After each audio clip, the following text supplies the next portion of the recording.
Yeah, well, look, both times we've raced Team New Zealand, they've made some pretty fundamental mistakes. You know, the start line today and then obviously at the top mark again, just like the first time we lined up.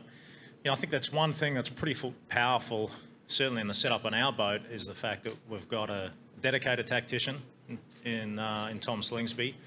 And, you know, Cole Langford's always also involved. Obviously in the other boat, they don't have any of that. And you can hear that in the communication. But our plan going forwards now is purely based on development. We have had almost a dozen boat builders arrive from Warkworth coming into this qualifying series. The guys have been doing pretty much 24-hour shifts. We've had a lot of components arriving this whole time. And for the sailors to see that, all those guys digging it in, you know, working through midnight and just allowing us to come back out and have a boat capable of winning races, that's motivating. That's what gets our guys, you know, really hungry and wanting to get out there and reward those guys on the shore. So we really have to go now and put a lot of time in. You know, as a sailing team, we're not happy. We're making too many mistakes. We're not consistent enough. But we're a very, very candid group. We'll go back, we'll look at it hard, and we'll get out there and we'll try and use the time we have available as well as we can. Thank you, Jimmy. Any other questions for Jimmy Spithill? Yes, a second one from Todd, please. Thank you.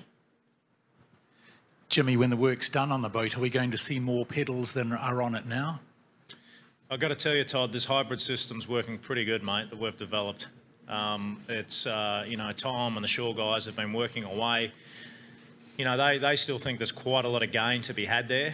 And I'd say pretty much every system on the boat is going to get a relook. You know, you just can't afford to sit back at this stage in the game.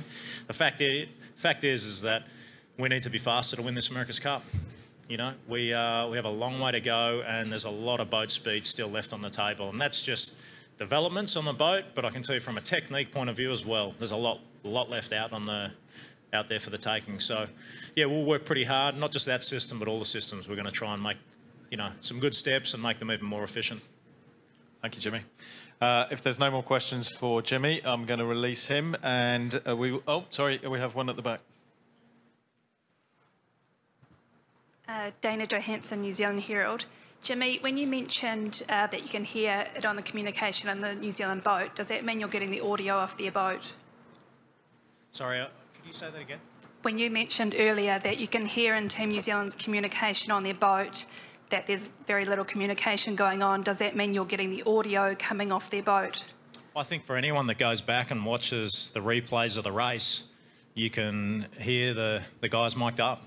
You know, I know both helmsmen, I get mic'd up. I know Pete's mic'd up, and then there's one other crew member that gets mic'd up. And the beauty of this television and the technology out there is that, you know, obviously we're recording the race like the other teams. We can go back and we can watch it. You know, we can watch the different crew manoeuvres. And obviously what's really fascinating is what's been said on board. And yeah, that's clearly something we've been listening to. Thank you. Any other questions? I have one here from Tom Carey. Hey, Jimmy, do you know yet who New Zealand have picked in the semis of the team that's been alerted?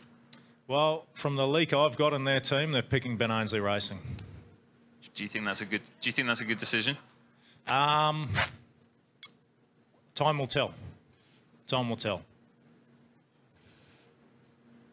Thank you, Jimmy. Any others? No, thank you. Jimmy, we're going to see you on June 16th. Many thanks. Thank you.